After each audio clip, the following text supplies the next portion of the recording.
And the sign under Section 206.7 sign regulations, Section E, subsection 5 of our zoning regulations, stated that no political advertisement or political sign shall be placed on any public property, including but not limited to building, land, fences, utility poles, or trees. Political signs shall not exceed 6 square feet in area. 6 square feet is roughly 2 by 3.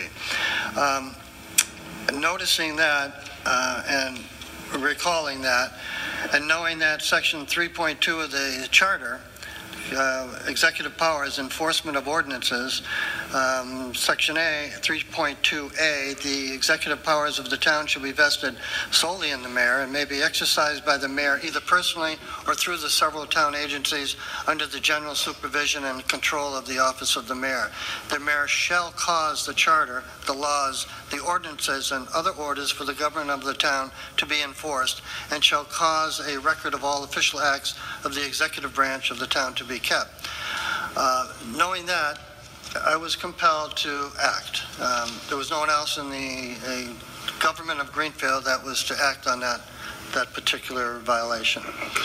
At a later time, I was able to read the application, and there was no question as to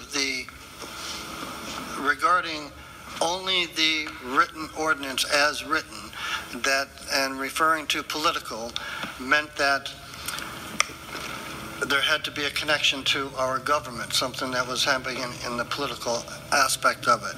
So in the application, the content of the sign, the application referred to sanctuary city image, poet seat, and Statue of Liberty.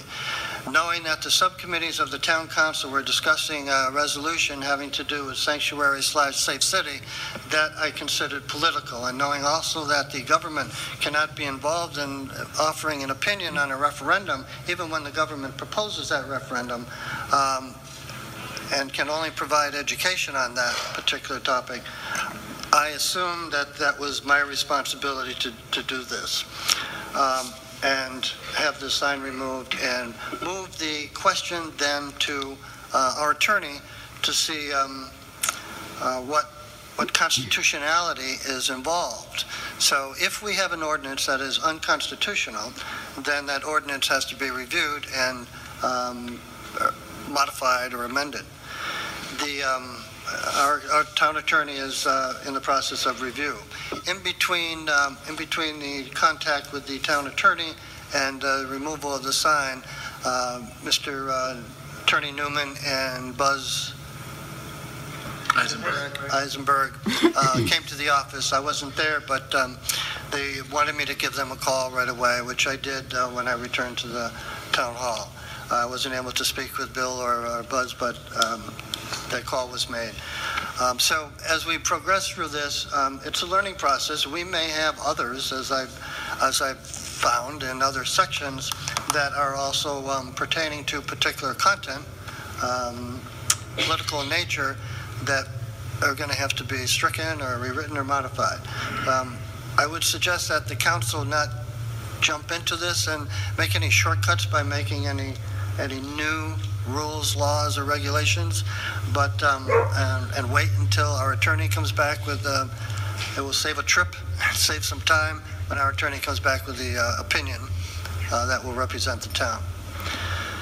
So I guess I did not mean any harm to anyone, and I did not mean any, the signature on the sign indicated an organization of which I was not familiar with, although I am tonight, and also indicated obviously people were involved. And when the reporter, Josh, quoted me when I said these people, it was not meant, and certainly was not interpreted by me in any way to mean any particular type of people, but only the people with the signature on the sign that indicated they had a political motive, and that was what my statement was.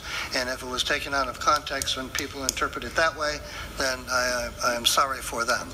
But it was meant to indicate that this is obvious to influence an ongoing governmental political discussion, and according to our ordinances, we can't take a side as a government. So I hope that, and I'll take any questions on that later. I want to also acknowledge some recent happenings and announcements. We did receive our Green Community Grant again.